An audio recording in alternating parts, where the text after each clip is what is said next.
Okay, so today in the intermediate AYRx Therapeutix training that I'm doing with Petra, we're going to go over the skeletal system. And it seems like it would make sense to just do the skeletal system first, right? It's the most obvious part of the system. We go over the spine quite a bit. But the reason why I consider this more advanced towards the end of this intermediate 10-hour training is because now we're going to incorporate the spiral dynamics into the muscles, the bones, the circulation, and particularly the joints, so the two major hubs of the body. And I really find this to be the most dynamic and distinctive part of the training. What makes this swing practice so powerful, so healing, and beneficial to people's bodies. It's because most exercise is focusing on the linear movements of the body. So that would assume that every single joint is a hinge, right? If we're only moving linearly. Well, really, the only hinges we have are elbows and knees, right? And if you try to move the knees like it's a ball and socket, you'll get massive injuries in your knees or elbows because they're supposed to be used as a hinge. Now the hinges work well when the shoulders and the hips are actually moving like ball and socket joints. So if the hips, for example, get too tight and they become a hinge, then the only place for that movement to come out of will be knees or ankles. And then those joints that are smaller, that can't handle as much angular discrepancy, will have a really hard time. So we're going to really focus on the hips today. That's one of my favorite things to do anyhow, but this will really help Petra and what's going on. And then the shoulders. So while we're standing, and let's make sure, I always like to make sure we have everything aligned. I'm just going to pull the mat up just slightly so we can really find our alignment. I am going to include in the description here all the alignment principles we do for the body, for the AYRx Therapeutix. So the upper body is external rotation, and the lower body is an internal rotation. This is all coming from the teachings of Anusara that I did about 20 years ago. So why do we want to do this internal rotation of the lower body and this external rotation of the upper body? And why do they go in different directions? And why is everyone doing it backwards? This is the most interesting thing. So this is what most people look like when they stand. I'm just going to be like, what up? You know, the guy stands, hips pressed forward, feet turned out, and kind of like sunken in here, rounding the back. Okay, so that is the stance. And then the shoulders just kind of roll in from that position, head forward. Not that great. Okay, so that is a position where we're kind of like dropping into the spine and not quite holding the spine. So the spiral dynamics, the reason why this is so important is it actually works with the electromagnetics of the earth. And of course, I can't help but bringing all my science into this because I love it so much. But there is a field coming up from the earth, and it spirals up. And so that pulls the heels out, and it's almost like there's suction cups on the bottom of the feet that will spiral the energy up the bones and into the hips. And when it spirals into the hips, it pulls the hip, the sacrum apart. It pulls the sit bones apart and rolls the front hip bones towards one another. And just feel how different that is. So you're doing great, but pull up through the inner lines like you're sucking through a straw. And that creates a little bit more of an arch. If you're collapsed, that happens, right? That means there's no inner sucking. So we pull up through the inner lines, and it'll feel really, really good when you do it. At first, it might feel a little like clenching or tight because we're like, what in the world is going on? This is so different. And then what happens is we call it blossoming your buttocks. You pull your sit bones apart, and it gives space for the lower back. So most of the compression on the spine is because of this external rotation, and the lower body is compressing the sacrum. Can you kind of get a sense of that? So to expand the sacrum, to spread the sit bones, we internally spiral, and we can start to feel that energy buoyantly rising up and lifting us up. So most people are just collapsed, like they're just kind of like gravity has had its way with them. Okay.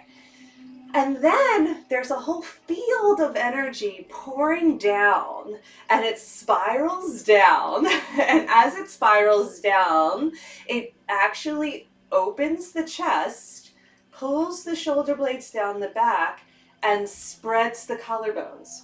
So as one is coming down, the other one is coming up, and they mix and mingle in the heart and create this double tetrahedron Merkaba field, which we're actually going to do next time. And everybody's okay, what does this have to do with the swing? It just has everything to do with the health of the body and the energetic system. So we're using the swing to really find these two alignments. Now, we talked last time about the Holo-spheres. There's like the hubs, so the head, heart, and belly, or womb space. And then these are three different brains or intelligence in the body that we want to start to harmonize, get them into syncopation or a dance.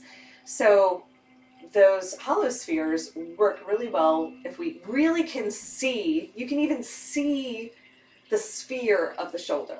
I mean, they're literally ball and socket joints. And it's the same with the femur bone plugging into the hip. We just can't see the sphere because we have these subspheres, right, in each one of the joints. So we want to really start to just feel as we're rolling around, just put your fingertips on your shoulders and roll your shoulders back and down with your elbows coming out. Now, this is a simple movement that they do quite a bit in like physical therapy and stuff. And we'll be doing a lot of therapeutics on the joints, particularly shoulders and hips, but also knees and lower back, all the hot spots, neck. So if you notice, this is external rotation with my elbows out, okay? This would be internal rotation with my elbows in. So I have taken, and this is when you get the magic sauce of what I've been doing with the swing for so long, it's like, oh, that makes more sense. So with the elbows out in this position, that's an external rotation. This is why I have everybody go into chilaxin arms. So this externally rotates the shoulders and starts to heal the joint, very simply, by supporting your head with your hands in this position. So elbows out is external rotation, okay? So we're gonna do that external rotation and it's thumbs up. So you can have your elbows out, but if your thumbs are down, can you see that that's internally rotated? This is externally rotated. Internal, hands pointing down. So if we go into butterfly, and you've heard me say butterfly, flex, don't have your hands down by your waist because this is closing the shoulder joint. This is opening the shoulder joint. This is external rotation. And you can see it places my scapula on my back and I engage my lats, which takes pressure off the traps, the tops of the shoulders. Closing like this actually requires more use of the upper shoulder muscles. Opening like this requires more of the underbelly, I call it, and the lats and the subscap. Okay, so let's go back and work with the legs, and then we're going to get in the swing. But it's important to get this visual, understand the spirals, how this works with the neck and all of our movements, all the undulations that we do in the swing with our breath as initiating the pumping of the energy and the spirals that work through. So we're going to do the same thing of plugging the femur into the hip joint. And we're going to do this from a half Buddha position, which is one of my favorite positions, that is really easy to start to feel the spiral. And we just simply use our feet and our knees to initiate the movement, but we're really focusing on translating that all the way up into the hip joint. Okay, so let's go ahead and get started. And we'll talk about it while we're in sumo. Inhale, arms up overhead. Exhale, hug the swing, push it down with the forearms. So we start below the heart because it's always going to ride up. Lean back and then slide your forearms up to a diamond shape, pushing in strongly and walking out till 10 and 2. So even here, notice I have this external rotation of the upper body, right? So it's already lifting the chest. And with the lower body, if I turn my toes out, that's external rotation. If I turn my toes in, That's internal rotation. So pick up your heels for the internal rotation so you kind of keep the foot flexed. Yeah. So even here in this position, I usually call it belly dancing moves or just wiggling. I'm constantly, windshield wipers is the same thing. I'm constantly working with the spirals of the body. It's super important that we just loosen up the pelvis by counterbalancing all of that external rotation that happens for the hip joints, because it actually unplugs the femur bone, and that usually deteriorates the joint, and then lots of people are getting knee and hip replacements because of that. Okay, so lubricating the joints, moving the ball and socket in every direction so not just one side is getting pinched. Can you imagine if you're externally rotating only most of your life, that like one quadrant or one position of the hip joint will get worn out because the other angles aren't being used in balance? Does that make sense? Mm-hmm. Yeah. So usually it's the outer part that's getting pinched, right? If we're externally rotating. And so a lot of the tension and tightness exists on the inner part of the femur, which is the inner trochanter attachment for the psoas. You can look it up in like, online for anatomy. So the groin, the hip flexor, the psoas are all the counter components to the hip that will release the tension in the lower back and SI joints. Okay, so we do a lot of work with using the leg loops, pulling them up super high, digging in, and also doing our core strengthening and stretching to work on the psoas and hip flexors. So that is really the remedy. And the hip flexors are tight because the quads are tight, and the hamstrings are usually tight, and that connection between the sit bones and the hamstring attachment is one of the areas that we have to work as well. So we dig into all of that doing the fascia work that we started out with. So that's why I started with the fascia and neuromuscular points, because we really do need to open up the fascia first in order for the muscles to move and stretch. Otherwise, they're kind of cemented into place. Okay, so simply windshield wipering back and forth like this is how we can work with the spiral dynamics. It doesn't have to be a big fancy movement. It's just with intentionality that when we pull the knee down, that's an internal spiral. And when we pull the knee up, that's an external spiral. We do this in our pigeon pose over and over again. So with this intentionality and details on the spiral dynamics, and for releasing the lower back and hips, we're going to work on that with our half Buddha, which is one leg loop. Take a little pause, give it a little hop whenever you need a break.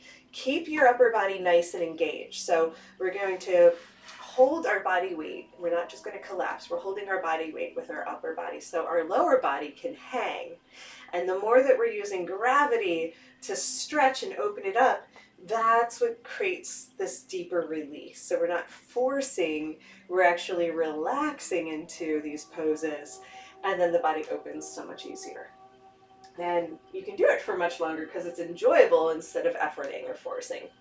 So let's go ahead and start with, I'm going to say left, but it's our left, your right. So go ahead and start with your right. And this will be my left leg. So you do left as well. Okay, Petra, I'm going to do the same. Okay, cool. So in this pose, I keep my upper body lifted. I'm going to drop my hips. My leg is straight. You doing okay there? You fit? Yeah. And then we're just gonna wag. Okay? Yeah, there you go. Flex the toes back. And when you flex the toes back, you're going to be able to see the internal and external spiral a little bit more. And the first thing I notice here is I can feel it all the way up into my attachments, right? So just notice where you feel it. We're going to pull the hips back, right? So it's common for the pubic bone to push forward. So if we pull that back, down, and under, it plugs the femur deeper into the hip socket, which usually gives an even deeper stretch. Can you feel that? When you pull it back in, that's plugging in the joint. So when the toes are turned out, that is an external rotation. When the toes are turned in, it's an internal rotation. And I want you to just keep the foot flexed and feel that.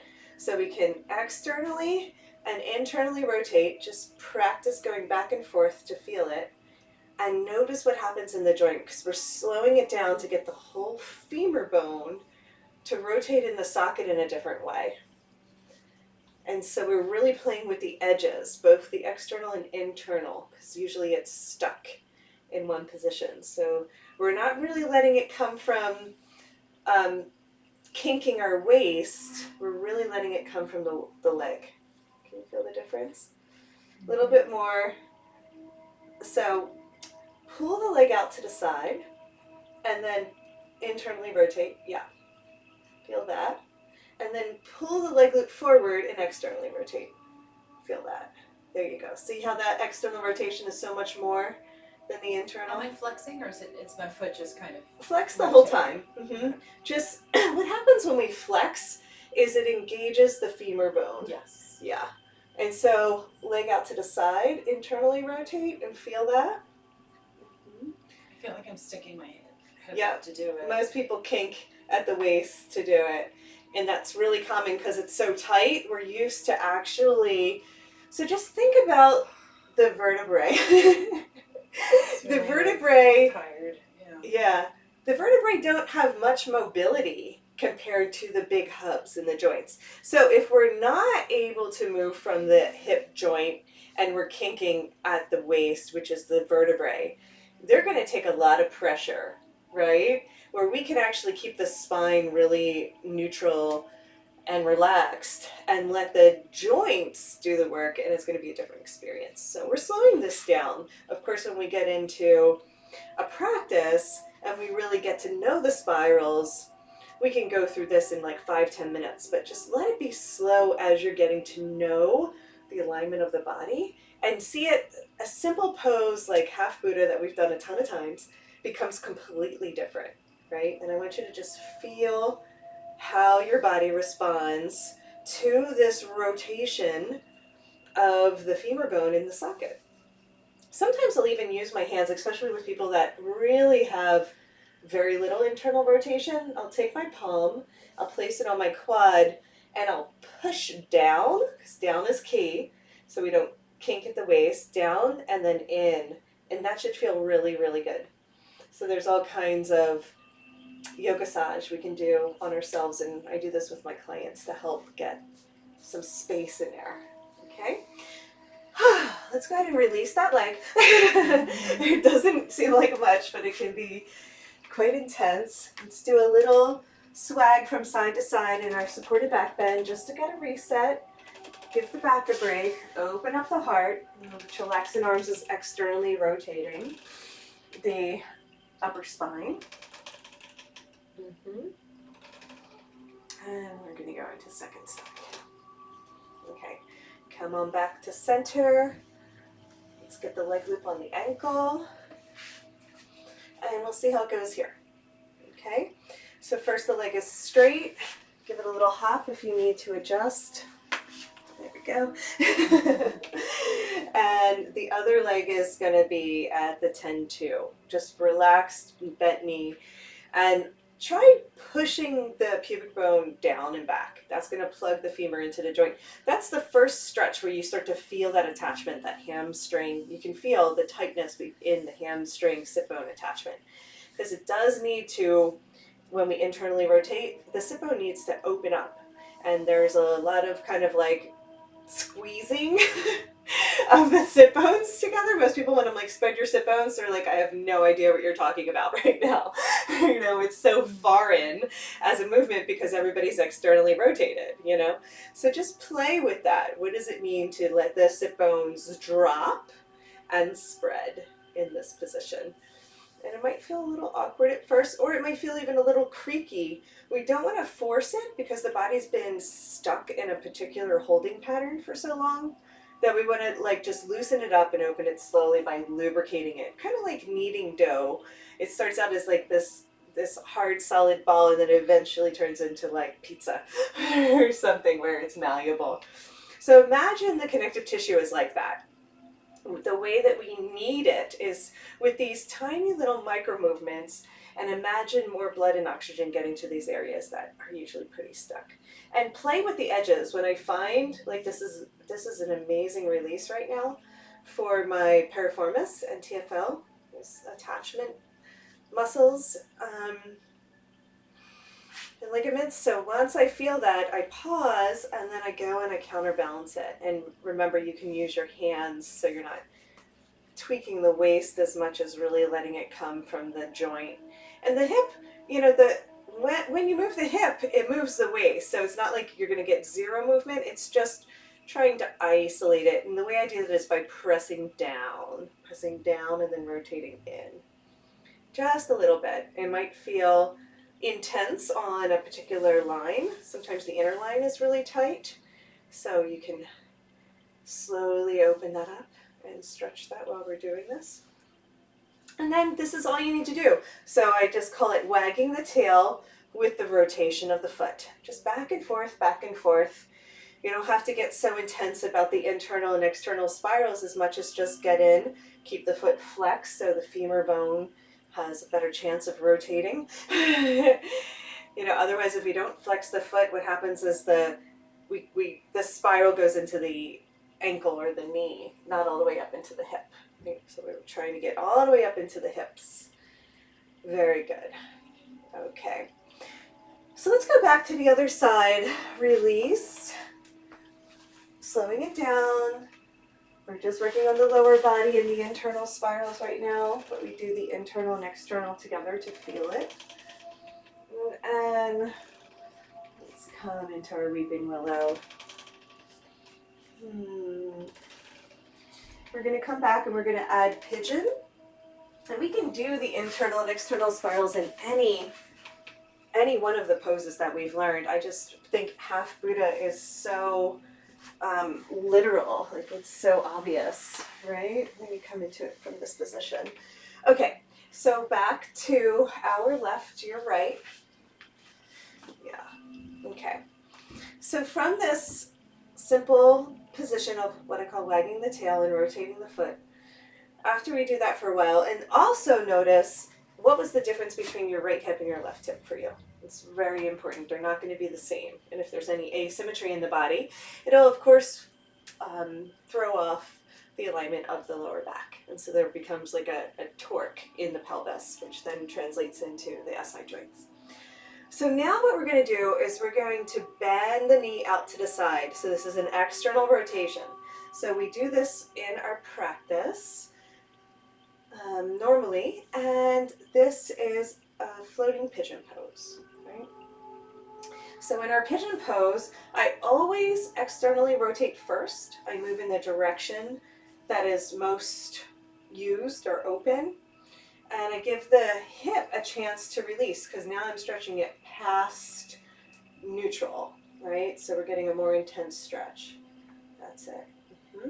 Then we're going to internally rotate by holding onto the leg loop, rotating the knee over, internal rotation, and then heel toe the foot that's on the mat to the 9-3 axes. So we're going from side to side. Now to internally rotate, you have to pull the knee down towards the mat, and you're going to square the hips to the side. Now this is what I mean by the internal rotation has to do with the hip flexor and the quad being tight. And in this position, we can really feel what's been kind of shortening those muscles, right? It's usually, that's why people will wind up having really tight IT bands, because the internal rotation isn't balanced with the external rotation, and so this whole outer line gets really short and tight. And this is the remedy. And as we stretch the quad and stretch the hip flexor, going up into the psoas, we'll have more mobility to do the internal rotation. Those muscles won't be pulling us out of alignment, right? And in this position, I like to pulse, so I'm holding on with both hands, and these are my stabilizers, right? So they keep the knee safe. And I lift up, and then I lower and spread out a little bit more with each breath. So the pulsing and the undulation is what is like the yoga massage or the kneading of the tightness so that everything can start to loosen up. So if you just stay locked in a position, typically the body will start to fatigue or strain. But if you inhale, lift, and then exhale, lower, and just keep revisiting the tightness, you can stay longer, and you're getting more blood and oxygen to those parts. So just do that for as long as it feels good, and then as the body opens, you can pull the knee towards the center line even more. That's the key. Usually people are flared out to the side, and we want to pull it towards the center line. Okay, to come out of this, we're just going to stand up and point the toes towards the sky. Just give that leg a break. So we're just doing 2 or 3 minutes to open up this part of the body, but we can start to feel the connection, right? We can feel the connection of why a shortened IT band would pull the leg out to the side, and how we have to lengthen the outer body and to get that internal spiral, which will allow the sit bones to spread. Okay, let's go ahead and come back in. Second side. I'm just quickly getting my foot in there. You can use your core strengthening exercises that we've learned in order to lift properly. And then I'm going to go right into floating pigeon, external rotation. I hold on to the leg loop with one hand, and I like to push the knee down in order to extend the angle and like past neutral, I like to call it. So neutral is where you barely feel it. And then past neutral is where it's like, oh, that's an intense stretch. Keep the foot flexed if you can. Keep the hips dropped if you can. And in this position, we're getting out of the habits, so we're going deeper into a part of the ball and socket that doesn't usually get stretched. So it is good to still do the pigeon pose and external rotation just past what I would call neutral, or your normal sitting or driving, and all those positions that stay pretty locked in. Okay, so then I'm going to reach up, hold on to the leg loop, same hand as the knee, internally rotate, turn it over, and then start to heel toe to the 9-3 axes and hold on to whatever you can reach, either the leg loop or the swing, and pull the knee towards the center line. So let's just see if the knee is flaring out to about like 2:30 or 10:30 if you have the mandala mats, you're pulling it towards 3 o'clock or 9 o'clock if you're doing it backwards, mirroring me. Okay, so once we're here, then we spread out, squaring our hips to the side, and we just let everything stretch. Just using gravity is the key. Just make it easy on ourselves. Then we can pull up, inhale, lift, and then exhale, come back into it and go a little further each time by simply relaxing.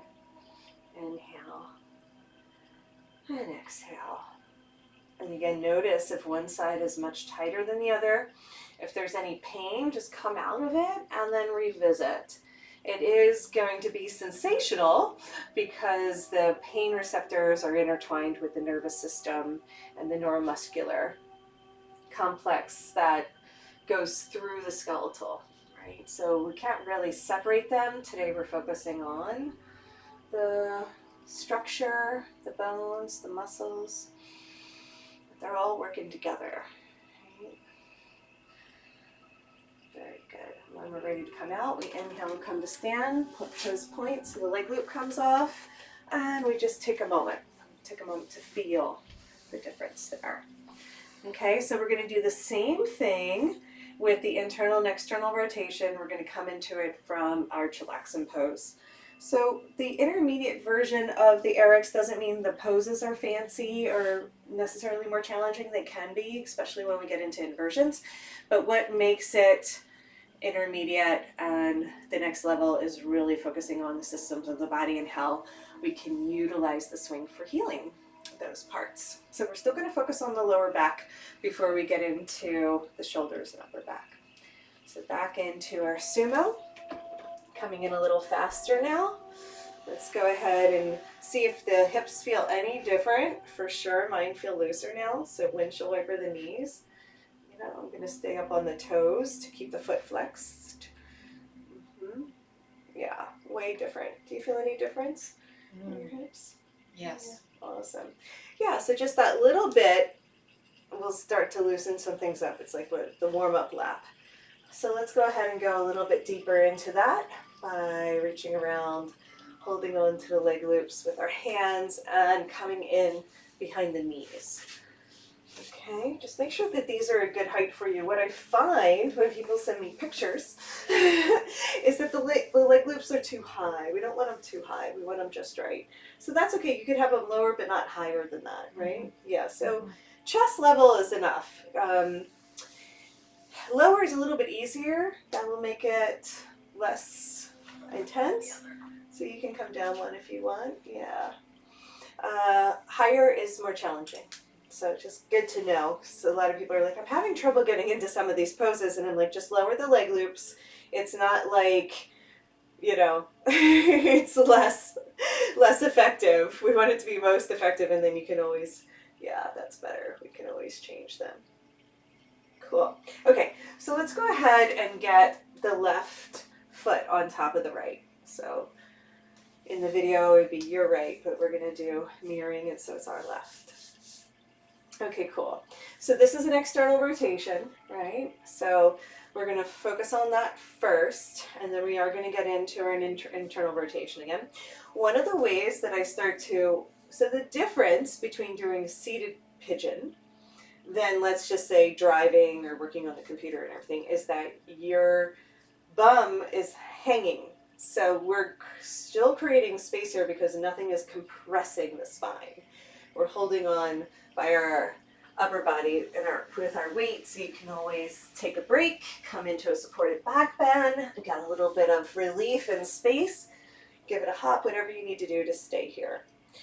When I spiral my foot in this position, and you can spiral in either direction, my body just has like a natural propensity to want to spiral one way or the other.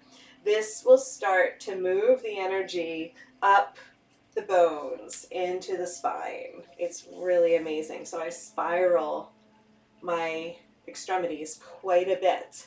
And just doing this is working with the spiral dynamics, right? Really simple, but the spiraling the feet and the hands actually unwinds the tension in the nervous system. It's really cool, and you'll start to feel it it's almost like supercharging the muscles and bones. Sometimes they'll feel a little sore or crampy when you do that because it's the energy trying to push through. Okay, so after we do our seated pigeon, we're going to release and we're going to go into our quad stretch again by pushing just the one leg loop down to the ankle, internally rotating, and then we're floating. So we can do the half pigeon version, or we can go ahead and do, so we're still on left. Yeah. Oh, left leg. That left, yeah. Okay. So we can do this from Chilaxin. So the same sequence that we just did with one knee on the floor, I'm just showing you we can do it in the air. I like both. I like floating quite a bit because in this position, if you do get into more advanced poses, you can start to extend, and that's really quite challenging. But you only want to extend once you get the internal rotation. Otherwise, you're going to really strain the hip joint, right? So we want to get the alignment first and then stack more advanced poses onto that. Really important. The same with extending. This is more just getting not only the muscles stretched, but working on the alignment with both. Yeah, and then you can play in the space a little, letting the hips come back and forth. What we really want to focus on is that outer line, stretching by pulling the knee back towards center, right? It's always going to come forward if we don't really bring awareness to the fact that we need to stretch. And the swing has a lot of dynamic movement. And so that allows us to get into the spins and spirals a little bit more than when we're on the floor and we're kind of in one plane. We're moving in multidimensional space in the swing. Really good. Okay, so we just turn it over, lift the knee towards the sky, and let the leg loop slide back up to Chilaxin. Give it a little hop. Let's take a moment to pause and go into swagger. These pauses in between where we're rocking, we're loosening up the connective tissue. Not only are we allowing some time for integration, for the body to assimilate what just happened, but we're also softening and opening, and it's super important, you know, so have some fun with it. So that's why this is an extension of the aerial yoga play program with the regenerative therapeutics mixed in, because the play is still the most important part. Okay, especially if there's pain or injury, it's hard to enjoy a stretch or strengthening, but just relax into it as much as possible and it'll open. Now we're ready for second side. Let's go ahead and bring the left foot on top, our right, their left. And if the feet feel like they're not getting enough blood and oxygen, just again, give them a squeeze, spiral them around, bring some life into the limbs. I find when I do these poses, I'm always watching how people hold their hands and feet, and it's like their feet aren't even attached to their body. They're just kind of hanging off, right? So by doing these spirals and flexing, we are actually bringing more life into our limbs, which are the access points for all the meridians and energy lines. And we're going to get into the energy system next time, but we really want to bring our limbs and extremities alive, right? Even if we're stretching the neck or the back. And support whatever part of the body is necessary. So if your neck is feeling a little tight or tired, just come into chillaxing arms at any given time. It's totally fine. If you like to do the more intense version, I like to hug the leg loops towards me and pull my hands towards my chest, keeping my spine aligned, keeping the crown of the head lifted and the sit bones sinking down. You can really intensify this stretch. You can use your hands to press, so I can push and pull in this space. There's lots of variations that you can do. Let's just focus on the spirals today, but I want you to really feel how this affects the hips joint, external spiral and internal spirals, and keeping them balanced. We usually go into the extended leg twist here, which of course would be opening up the IT band and helping us to lengthen that outer line that gets tight from too much external. So this is a nice way to warm up as well for the quad stretch. But since we're just focusing on the internal and external positioning, let's go ahead and turn it over. Keep holding on to both leg loops in your hands. It's important for stability. Pull the knee down, spread out, and we're back into our quad stretch. So spreading out is the key, Petra. So bring your heel away from your bum. Yeah, that's it. That's how we can get deeper into the quad. Can you feel the difference? Yeah, I didn't know that was the point. Well, there's many points, but that's a point. Yeah, and I wanted you to just notice, so if your hands are like this, nothing wrong with that, except it's closing the shoulder. So I always like to keep the thumbs up as a reminder to find that external spiral in the upper body. And that way we're working the shoulders and hips together. And you'll notice like when we get to the upper body that we've already been doing that, but we're really getting these two major hubs to communicate with one another. And they are seemingly like they're moving in opposite directions, but what they're doing is they're opening up, like I said, this energetic field that is centered at the heart. That is called a toroidal force field or Merkaba. And then we can play with straightening. Stretch the back of the legs, spiral the feet around still. See how that feels. See if you can lengthen through the back leg, but make sure it's internally spiraled, otherwise it's not that great on the knee. So I'm always very gentle with my knees in particular, but if it feels good to you, you can try both going back and forth. It's called seesaw, and just see how that feels. But really focus on the quad and the hip flexor opening up. That's what we're wanting to, that's the purpose and point of this pose. And when we're ready, we lift the knee, turn it over nice and slow. Come back in, chillax in.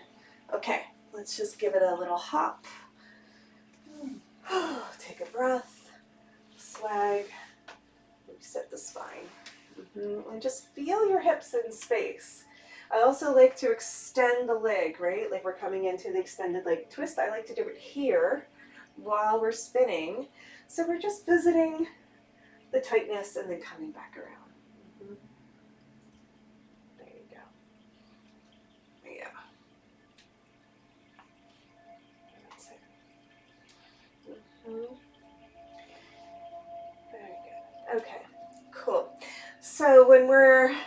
do one more internal and external spiral, and we're going to really start to feel it in some of these poses that we've done a ton of times. So now we're going to come into our skydiver. And first we're going to work on the hips, and then we're going to switch to upper body. So I'm holding on to my knees. I'm sliding up as high as I can. I pull myself up, right? And then once I'm here, keeping the chest lifted, crown of the head pointing towards the sky, then I'm going to come down and squeeze the knees together. So when I squeeze the knees together, this is internal spiraling. When I inhale and lift, this is external. Okay, so just feel the difference between these two. Okay, internal and external. So it doesn't have to be much. It's just we're bringing the knees towards one another. Keep the head lifted. Keep the hands up. Remember? Yeah, upper body. There you go. It's probably a little bit harder to do because we're so used to closing the shoulder joint. Yeah. Good.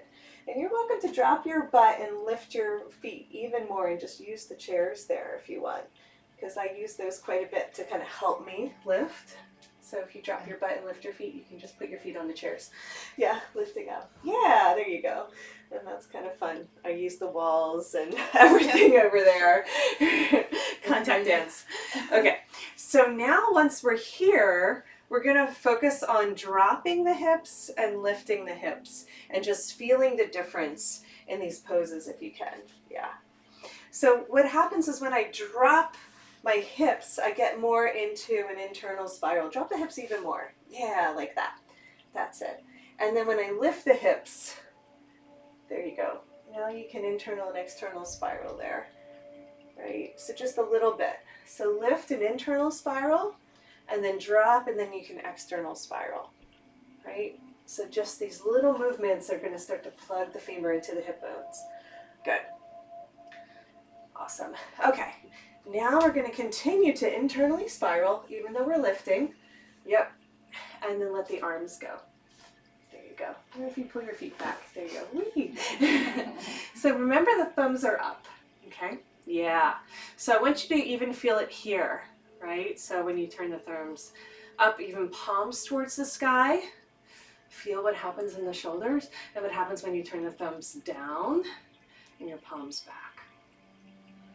So in this position, especially when we're hanging, it really requires a lot more engagement. We're going to play with the shoulder joint. It'll be a little bit intense on the arms. We'll just stay for as long as we can. And what we'll do is once we're kind of done being suspended by our legs, we'll come into high skydiver with our feet on the ground, and that's a little bit of an easier version. But really feel the difference in the shoulder joint. If you have a shoulder injury, one side might feel a little sticky, and this is really great for stretching the nerve path as well as strengthening the shoulder joint. Okay, go ahead and sink back. Reach for your leg loops. Pull them up as high as you can. Slide into a high skydiver position. So we're going to keep the lower body supported while we focus more on the upper body now. Okay, standing in the center of the mat. Just take a second, stretching back, playing a little from side to side.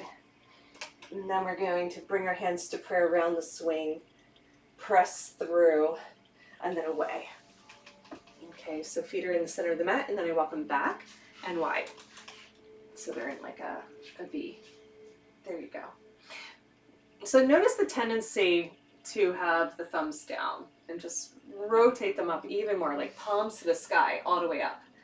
Even more, that's right. And feel it coming from the joint, from the shoulder joint, not just the wrist, right?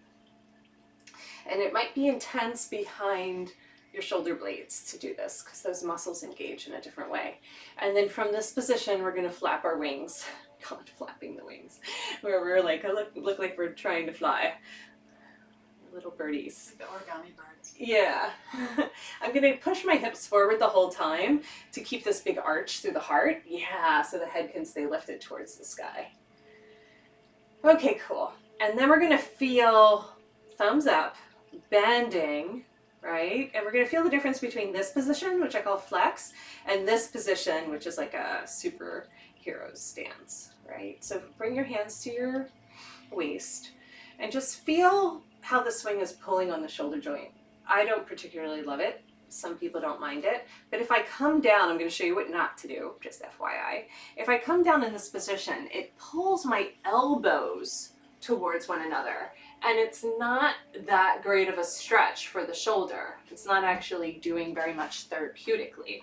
In fact, it might even hurt a little bit. So let's come up and try that again, nice and slow, so we really understand the importance of the alignment in these poses. So I like the swing to be a little bit higher up than my elbow crease, right? So I'm like right above the bicep, but I'm not on the shoulder joint. I turn my thumbs up and back, so my palms are now facing the sky. We're even going beyond thumbs up, but this will help you remember thumbs up is we're really rotating all the way back. And then I'm going to flex. So when I flex, I keep my fingertips by my ears. And then I'm going to slide in, okay? We're not going to go nearly as far. We might straighten one arm and then the other to go down a little bit further. But now what's happening is my shoulders are getting pulled apart. My elbows stay wide, even higher with your hands, hun. All the way up to the ears, like you're flexing. Yeah. Let the swing get off the shoulder joint and be higher. Yeah, there you go, all the way up. Yeah, and this is a different stretch. When I stretch in this position, it actually is incredibly helpful for the shoulders. I'm stretching the pecs and I'm stretching the chest in a different way. Can you feel that? Yeah, I have to move it though. Yeah, so you don't want it on the shoulder joint, you want it below, like right between the bicep and the delt. Yeah. And then bring the hands up higher. So pull your elbows down. Yeah, there you go. That's it. That's better. And it might feel a little intense at first, but in this position, then we're going to go ahead and rock from side to side. We can flutter, we can flap our wings, but I want you to feel the shoulder stretch. It looks a little funny since we're not used to stretching this way. I call it cactus sometimes too, so people can kind of get that sense of really spreading out in the upper body. And then we're going to go ahead and bring our feet back to center and press ourselves up and give ourselves a break. What will happen is if you stay too long, the arms might feel like they're falling asleep or something. So let's come back in here to our chillaxin and try it again from this pose. With the feet on the ground and the leg loops high up into the groin, it's a little bit easier because your weight is supported. But before we get into butterfly from skydiver, let's go ahead and come back and swag. And feel your hips. They might feel worked. We're going to end with a supported headstand and understanding the spreading of the sacrum in that position and releasing of the hip flexors. But we're going to spend a few more minutes here working on the upper spiral and make sure that we understand in every single position, we're going to have the thumbs up and we're going to have the elbows wide if we can. Thumbs up and elbows wide. Even if the arms are straight. And then I'll start to open the chest and counterbalance all of the curvature in the upper thoracic spine. We're arching from the upper thoracic and leaning back into it and giving both the neck and the lumbar spine a break. Okay, let's come on back to center, reaching for the knees and sliding up the leg loops as high as we can. Inhale, bicep curl, lift, right? Once we're here, we can balance and get our arms in front, thumbs up. And the other alignment principle that I really like to focus on is teeing the arms. So we keep the arms coming right out of the shoulder joints so we can see our thumbs. Then we lean forward, we keep the external spiral, and then we go ahead and bend the elbows so that our fingers are up by our ears. We can let it slide in a little bit more towards the center of the bicep. Knees bent, elbows bent, and this is one of the most incredible poses in all of the sequencing that we do, flying butterfly. Now in this pose, we are externally spiraling the legs. It's okay because we do need to open up the groin and everything, but we're stretching the belly, we're stretching the hips, and we're stretching the upper chest. So just stay here, hands even higher, and drop your chest more, so let the swing slide to your biceps. That's it. There you go. Can you bring your feet together? Is that good? Push your hips down, lift your toes up. That's it. That's the pose. Really good. So these tiny little alignment principles that we do make all the difference in terms of the effect on the body. Break my arms. It's okay. So yeah, when we're ready to come out, we pull our toes down towards the ground, sink the hips back, hold on to the swing, and the swing will catch you back in your chillaxing pose. Okay, so we're just going to come out through angel wings. It's going to be the same thing when we come into our forward folds or our elbow hooks and that kind of thing. It's just the same exact principle, as well as when we come into any of the poses where when we lift and we come into our lunges, I always reach up high, have the elbows wide, and I keep my thumbs pointing up. I call it the cold Jesus move instead of down. Keep the elbows wide, thumbs up, opening up the shoulders, stretching the chest. So we do the external rotation in the shoulders to lubricate the shoulder joints and start to heal the upper body. And we want to internally rotate and squeeze the knees together, as well as balance that with all of the opening of the hip flexors and stretching the hamstrings and legs into wide straddle. Okay, so leg loops are going to come off. We're going to end through angel wings. It's just the same thing. And you don't have to do a whole lot to start to rearrange the shoulders. We're going to come back into our chillaxing arms. Even this pose is so healing for the shoulder joint. We really want to strengthen the shoulders as well as stretch them so that they can come into balance and harmony with all of the rotation, all the spiraling. And then we're going to bring our feet together in the center of the mat, bend the knees, and press the hips forward for angel wings. So in angel wings, with modification, with angel wings, we're going to go ahead and bank a little from side to side.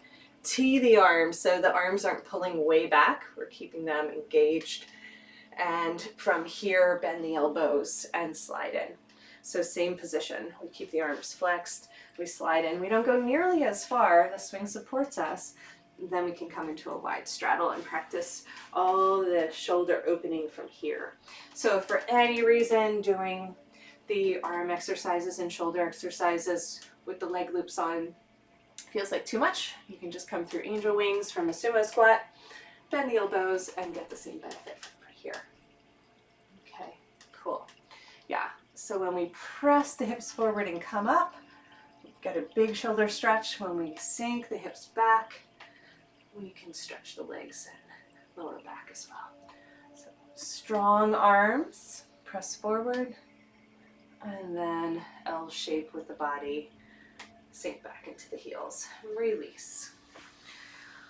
Okay, last pose, and then we'll get into our Shavasana, we'll get into our cocooning. I'm going to go ahead and come into a supported headstand with you guys in terms of working the spreading of the sacrum and getting the sit bones to move apart from one another.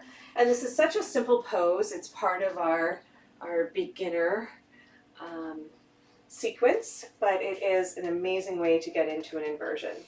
So we're going to come into our forward fold, swing all the way down below the hip bones onto the hip flexors, and then when the hands come down, you can walk the feet back.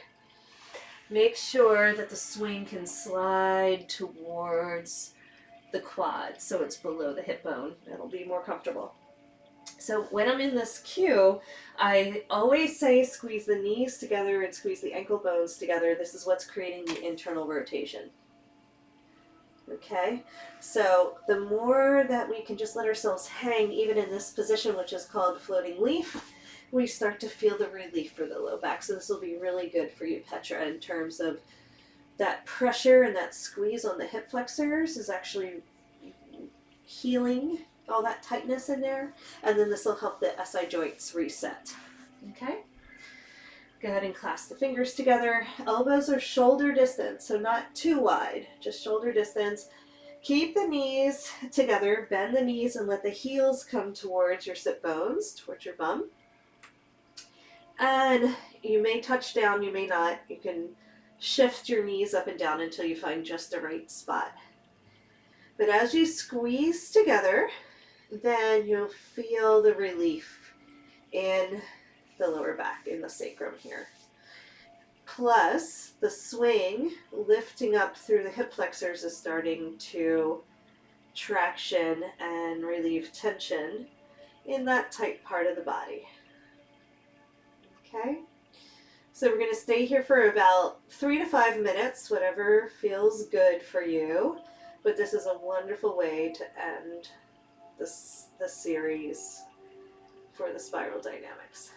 So even here, I am focusing on keeping the shoulders wide and pulling my shoulder blades down my back. I can relax my shoulders completely and just focus on the lower body, but if you want to incorporate the spiral, the upper body spiral, I pull my shoulder blades down my back, which would be towards the sky. And I support the weight with my arms and forearms pushing in. Just another minute here. See if it feels good to gently just rock the hips from side to side, almost like we're windshield wipering. But micro movements, loosening up the pelvis. Maybe one side is feeling a little bit tighter than the other. Start to feel that loosening up in this position. And then when we're ready, we're going to come out nice and slow. We're going to straighten the legs again. So the toes are levitating above the earth. They're not going to touch down yet.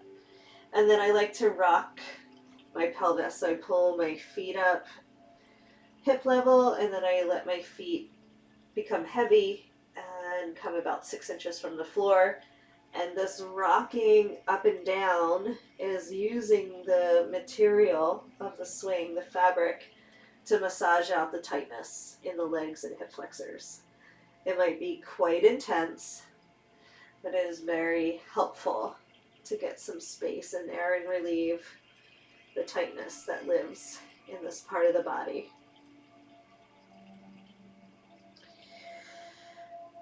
So 5 deep breaths into that movement, little pulsation through the legs, stretching the long muscles of the back. You can even pull down with your hands clasping behind the back of the head. To get the external rotation, I do like to clasp my hands together and pull my arms overhead and stretch the shoulders too. So I'm stretching my fingertips away from my toes. Really good. Big stretch, and then release. Let the toes come down, let the fingertips come down. Really good. And we're going to walk it forward through angel wings one more time. So now the walk forward, walk forward. Now the swing is at the hips, and you can come wide, thumbs up, and reaching for the swing, come to stand. Really, really good. So I will share all the alignment principles in the descriptions. You guys can go over those and share them in the Google Doc. Let's go ahead and rest and come into our cocoon. So just to go over it one more time, and then I'll pause the video. I'll see you next time for the energetic system. We're going to hop in, slide it to the knees, spread it out so it's above our head. And for this one, let's go ahead and get the feet all the way up, pointed towards the sky. And we're going to play with the internal and external rotation of the legs by turning the heels in and then turning the heels out and feeling the femur bones dropping deep into the hip sockets. Very gently, just see how that feels. For 5 minutes, take a deep rest. I like keeping the external spiral in the shoulders by letting my arms drape over my head, bending the elbows, and letting the fingers dangle towards the floor. Okay. So yeah, today, Petra, we're going to go ahead and have the feet in the swing and the heels pressing up towards the sky, and we're just going to windshield wiper the heels. So we're going to let those explore in the space, internal and external rotation. And let the arms dangle overhead. Just really slow and gentle, letting the femurs drop into the sockets. Seeing how the hips feel. Let the belly be soft, the heart be open, the head relax back. Just enjoy some final relaxation.